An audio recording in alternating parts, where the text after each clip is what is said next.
Hi, Dragging. So we're going to continue with this PowerPoint on chapter on communication. So another part of communication involves caring for the other person. You care about their well-being, you care about their state of mind, you care about them in every kind of way, and you may compromise. So what do you think about compromise? Okay, so sometimes compromise is described as neither one of you getting what you want, but reaching something that you can both maybe live with, making sacrifices. And sometimes those are really big sacrifices, and sometimes, they are the daily sacrifices, like, what do you want in your pizza tonight? Okay, but sometimes it's like, do we move and get a job in another state, and things like that. Do I leave a good job so that my partner can have a better job? Where should we retire to? All of those kinds of things about caring about the other person's happiness. And if you're going to have a long-term relationship, those are the kinds of questions that will, arise.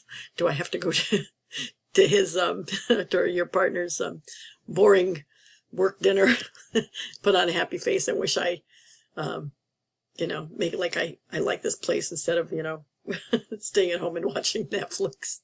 So all these little daily kinds of things that send the signal that you care about the person have to be worked on.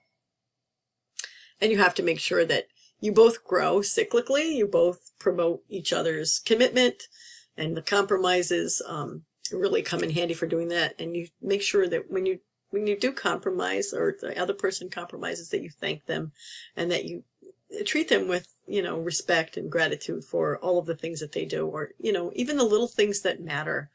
I think the longer you're together with someone, you take those kinds of things for granted. And I had a really good friend that I've known since high school, and I kept telling her things like, you got to water the garden for the flowers to grow. You can't just expect to, go away for a long while and not work on the friendship, even friendship. So you can imagine in a relationship as well, you have to do that. So don't take the other person for granted, and those little things will add up to, commitment, and they pay off on bigger dividends. So you have to make a commitment to the person, and it's very important in a long-term relationship. And sometimes you have to reiterate that, and the things that you do will reiterate that as well. Men are more reluctant to make commitments than women. So you have to just keep showing how those kinds of things are important to the relationship. And you have to make sure that you strike a balance between your own individuality and who you are as an individual, who you are in a relationship, and what is it going to take to make the relationship work, and to make keep your own sense of self happy as well. So a sense of doing things together, that old Chinese saying that a husband and wife who agrees can clean up the ocean with buckets.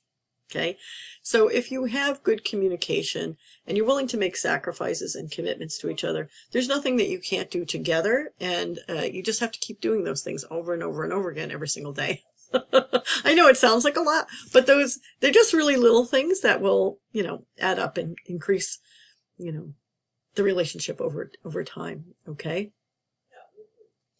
So sharing your innermost thoughts and feelings, very important. What about the wonderful world of jealousy? When do people become jealous? Okay. And jealousy is just another normal reaction to things. It can be jealousy of anyone. Like usually when we think of jealousy, we think of there's another person trying to, come in and take over my relationship, but it can be anything. Okay. So you could be jealous of time spent at work. Like if you marry someone who's a workaholic, or you're dating someone who's a workaholic. Even better, because then you can see what it's going to be like later. Like, oh my God, they work all the time and they don't have any time for our relationship. Then that might not be something that you want to get into. Or if you can handle that, then know that, that's something that's going to be important to that other person, and you have to learn to deal with that. So all of those kinds of things have to be worked out. So jealousy can be for a lot of different things. Sometimes people are jealous of the other person's hobby, right? Someone likes to, ski or golf, or there's even words for it, like, oh, I'm a golf widow. My friends who are females are like, the guys are like, I'm a quilting widow. My wife quilts all the time. Or, I am a, knitting widower because she's always knitting or something like that. Or, you could be jealous of an animal by the time that you spend with the dog or the cat, I've heard couples that say like, oh my God, the dog's in bed all the time, Can't get the animals out of the house or something like that. Or, I have a friend, his wife is always complaining because he's a carpenter and he likes to do a lot of, he has his own like shop and everything, and he likes to make things, and she feels like, oh my God, he's always building something. He should be building the relationship. You have to have time. The thing is, it's all about balance. You have to have time to do the things that keep you complete. You have to have time to devote to things that keep the relationship complete. And you have to have time out with friends and do that as well. And all this time, you have to communicate about that. So it sounds like it's really simple. Oh yeah, we love each other. We're going to be together and it's going to be a long-term thing.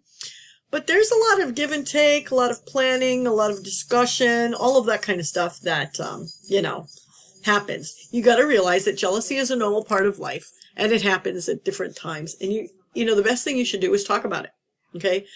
When this happened, I felt like this. And when that happened, I felt like this. And then try and work out a solution together. Okay. So, don't think that, unless one is obsessively jealous, you have to talk about it. Okay? So those are really important for the long-term relationship. Being obsessed about something, like obsessional jealousy, that is not normal.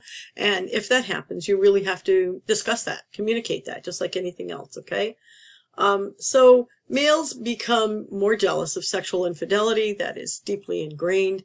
That is because historically that's been the way it is, okay? So, because paternity is harder to determine than maternity. And females are more jealous of emotional infidelity, like, oh, does that mean you love this person now? And where does that put our relationship? That sort of thing. And then concern about division of like child rearing things. If the other person is more emotionally attached to someone else, then where does that leave, like your family and all the things that you have to accomplish? Those kinds of sex differences don't appear in same-sex couples, however, so that's really an interesting sort of thing. So jealousy would be one of those things that you talk about with cognitive theory. So sometimes people are jealous and it makes no sense. So they have to sit there and think about, how is it that you're coming to think about this jealousy? Is it a personal choice? Is it something that you can talk about? Is it something that's happening because it's external, like someone has a drinking problem or gambling problem or something like that, or workaholic, like I was alluding to before? So you have to be able to communicate, and you have to be able to communicate honestly, openly, and not play the blame game. You have to really try and put a lot of effort into talking to work on solving the discrepancy versus blaming someone about it or accusing someone. So remember, I said that the feelings of trust are very important in the relationship, but if you can't trust the person and then you're going to start accusing them of things that really, may or may not be accurate, that could really be destructive to the whole situation. Okay. Another thing that might occur as we're talking about relationship is loneliness. Okay. So feeling that you're alone. Again, if you are jealous of someone's hobby or friends or workaholism or something like that, that could lead to loneliness. So this is feelings of being isolated, being cut off from others, especially the person that you want to be with. And you have to, again, be able to talk about that and develop some strategy to cope with loneliness. Okay. So that can be really important, as important to the relationship, to build it up, as important as it could be destructive to the relationship. Also, it's different than solitude. Solitude is a desire to be alone, to self-discover, to use that alone time to help yourself and to be in peace. Okay, so some people need and seek out solitude. So some of the effects of being left alone all the time or feeling lonely is that you have low self-confidence. You might feel introverted. You might feel cut off. You might feel sad. I might feel emotionally unstable or depressed or anxious or something like that. And that all leads to negative consequences like physical health problems as well. So people feel lonely for a lot of different reasons. They feel like they have to be bonded all the time, or they feel like they have to have a relationship all the time, or that they have to be included in things all the time. They may truly not be interested in people, but still want to be part of something, or they do things that push people away, or they have a lack of empathy, or they stonewall. They don't reveal personal information, or they may be Debbie Downer, cynical about life in general, or very pessimistic, or things like that. So sometimes lonely people, they're lonely for reasons. Other times they're just alone because of unfortunate circumstances. And be kind to each other, include other people, and see how that goes. Talking about it is very important. Also, talking about sexual things is very important too. In the relationship, you have to be able to talk about what you want and what you don't want from your sex life. You have to be able to resolve conflict surrounding sex life. I remember there was a video clip of Woody Allen movie where this couple was in a relationship, and he was saying, she never wants to have sex. She never wants to have sex. And she's saying, he always wants to have sex. And when the therapist said, well, how often do they want to have sex? And he says, oh my God, she never wants to have sex. She only wants to have sex like 3 times a week. And she's saying, well, he always wants to have sex. He wants to have sex like 3 times a week. So obviously the definition of frequency of sex for acceptability was what was the discrepancy in the relationship. So they had to communicate, acceptable kind of thing. Maybe, switch it up. This week we're going to have sex this many times. Next week we'll have this many times. Everybody gets what they want. Maybe not in the week that you want, but there's a resolution out there for you. So how you resolve things is very important. There is a happy medium. If you love and care for each other enough, the resolution is there. You just have to remember that you're intelligent people. You can figure it out. If you care about the person and you want the same things out of life and you want that relationship to stay strong and continue, then, there's a resolution that's out there for you. And the research has supported these kinds of things. You just have to be able to look for it, okay? Another thing that happens in relationships all the time, you cannot avoid it. Nobody is happy. There's no such thing as happily ever after, okay? It's like a roller coaster going up and down, up and down. Nobody would want to get married if it's, going around and around like a merry-go-round. You want the roller coaster. The roller coaster gives you, some thrills and chills and, okay, some bad times too.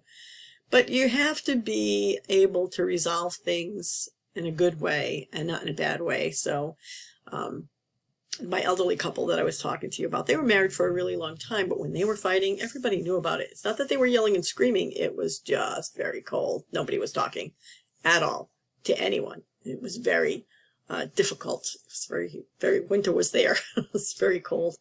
And you don't want to do that, because if you don't talk about it, then you are going to have more problems. So hostility toward each other, avoiding the conflict, not talking about it, or not answering a person when they ask you a question, those kinds of things. Those are not productive ways of communicating, period, never mind communicating sexually. So it's the type of thing that keeps sexologists in business, because a lot of people have poor coping skills and poor communication skills. So the communication is very, very important for A, the relationship as a whole, and two, to resolve sexual conflicts as well. So the person, you don't want to get someone, so you don't want to attack the person, and you don't want to be the person who's overly defensive about something as well. So communicate well, and communicate honestly, and that's very important. So you have to be able to be satisfied with the ways that you resolve the conflict, and you have to be willing to try. And if it doesn't work, try again, and listen to each other, really listen to each other, and validate each other's feelings, So those are the kinds of things that you really need to pay attention to. People want validation. They want to feel like they're listened to and that their feelings are important as well. So we'll continue with this on the next video.